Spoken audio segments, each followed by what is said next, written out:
পৃথিবীর পরিবেশ পরিস্থিতি যাই হোক না কেন, বিজ্ঞান ও প্রযুক্তির উত্থান এবং পতন যেখানেই পৌঁছুক না কেন, আল্লাহ সুবহানাহু ওয়া তাআলা কর্তৃক প্রদত্ত বিধানের কোনো পরিবর্তন করার, চুল পরিমাণ পরিবর্তন করার সুযোগ পৃথিবীতে কারো নাই।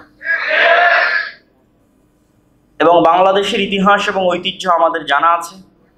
বাংলাদেশের মানুষ 2024 সালের 36শে জুলাই তাদের সেই শক্তি এবং সামর্থ্যের প্রমাণ দিয়েছে। অতীতেও দিয়েছে, 1947 সালেও দিয়েছে, 1831 সালে বালাকোটের ময়দানে দিয়েছে, 1857 সালে সিপাহী বিদ্রোহের সময় দিয়েছে। অসংখ্য আন্দোলন এবং সংগ্রাম এবং শহীদের ইতিহাস এই অঞ্চলে আছে, যা আমাদের সকলের অবগতিতে আছে। সেটিকে সামনে রেখে বর্তমান সরকারকে আমরা বলতে চাই যে বর্তমান সরকার যদিও গণতান্ত্রিক পদ্ধতিতে আসেনি, তবে অবশ্যই একটি বিপ্লব পরবর্তী, একটি গণ অভ্যুত্থান পরবর্তী এবং ইসলামের যে নেতৃত্ব নির্বাচনের ব্যবস্থা আছে, পরামর্শের ভিত্তিতে সরকার নির্ধারণ করা, সেই পরামর্শের ভিত্তিতেই দেশ এবং জাতির যারা স্টেক হোল্ডার, তাদের পরামর্শের ভিত্তিতেই আপনারা এখানে এসেছেন। আপনাদের পিছনে জনমত, বিশেষ করে আলেম ওলামাদের সমর্থন শুরু থেকে এখন পর্যন্ত আছে। এবং আমি এর সাথে আরও একটি কথা যুক্ত করে দিই যে আমরা অনেকেই সমগ্র বাংলাদেশে ইসলামের বিজয়ের স্বপ্ন দেখি। আমি অনেক সময় মনে করি, যদিও আমার এই কথাটি বাস্তবে প্রতিফলিত হবে না, তবুও হয়তো এরকম পর্যায়ে কথা বলার সুযোগ ভবিষ্যতে নাও আসতে পারে, সেহেতু এখানে বলেই নিই যে বর্তমান সরকার যেই পদ্ধতির উপর এসেছে, পরামর্শের ভিত্তিতে যোগ্য মানুষকে সবাই নিজ নিজ জায়গা থেকে চিন্তা করেছে আমার চেয়ে কে ভালো হবে, এবং তারাও হয়তো চেষ্টা করছে তাদের জায়গায় বিভিন্ন মন্ত্রণালয়ে কোনো প্রকার দল মত না দেখে যোগ্য ব্যক্তিদেরকে নিয়োগ দেওয়ার এই যে পদ্ধতি, পুনরায় গণতন্ত্রের দিকে ফিরে না গিয়ে এই পদ্ধতিকেই যদি কন্টিনিউ করা যায়, তাহলে এটাই ইটসেলফ ইসলাম প্রতিষ্ঠার জন্য যথেষ্ট।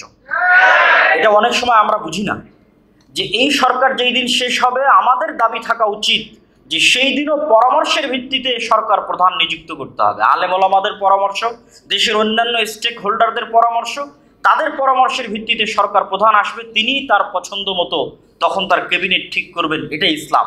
কিন্তু আমরাই যখন আবার ব্যাকফুটে গিয়ে বলতেছি নির্বাচনে অংশগ্রহণ করব, নির্বাচন দিব, সেক্ষেত্রে আমি আপনাদের একটি কথা স্মরণ করিয়ে দিতে চাই। যেহেতু গণতান্ত্রিক দেশ, নির্বাচন হবে, গণতন্ত্র আসবে, তবে আমার একটা পরামর্শ আমি আপনাদের বলে যেতে চাই। সেটি হচ্ছে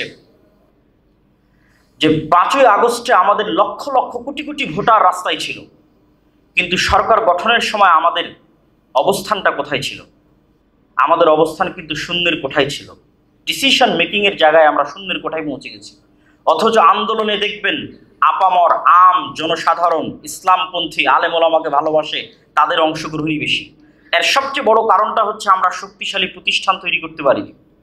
যখন সরকার পতন হয়েছে, তখন এই সমস্ত এনজিও, এই সমস্ত মিডিয়া, তাদের হাতে অটোমেটিক বাই ডিফল্ট ক্ষমতা চলে গেছে।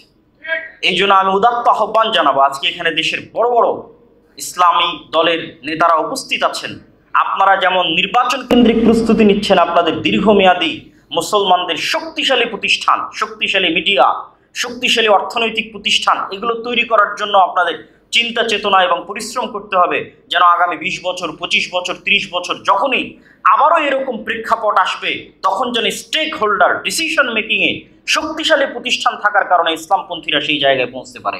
এটা আপনাদের প্রতি উদাত্ত আহ্বান।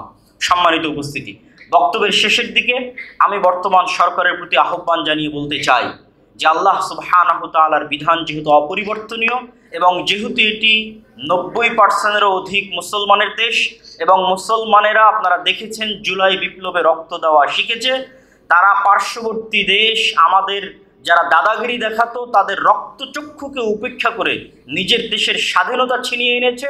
প্রয়োজন হলে তারা পাশ্চাত্য কর্তৃক, পাশ্চাত্য থেকে আমদানিকৃত এই নষ্ট ভ্রষ্ট সংস্কৃতিকে, এই নষ্ট ভ্রষ্ট নারী সংস্কারের প্রতিবেদনকে ডাস্টবিনে নিক্ষেপ করার জন্য শেষ রক্তবিন্দু পর্যন্ত দিতে বাধ্য থাকবে। আপনাদেরকে এই হুঁশিয়ারি দিয়ে আমি আমার সংক্ষিপ্ত বক্তব্য শেষ করছি এবং আল্লাহ সুবহানাহু ওয়া তাআলার নিকটে দোয়া করছি যে আল্লাহ সুবহানাহু ওয়া তাআলা যেন আমাদের দেশকে, আমাদের মাতৃভূমিকে এই সমস্ত অপবিত্র, এই সমস্ত নষ্টভ্রষ্ট সংস্কৃতি থেকে হেফাজত করেন।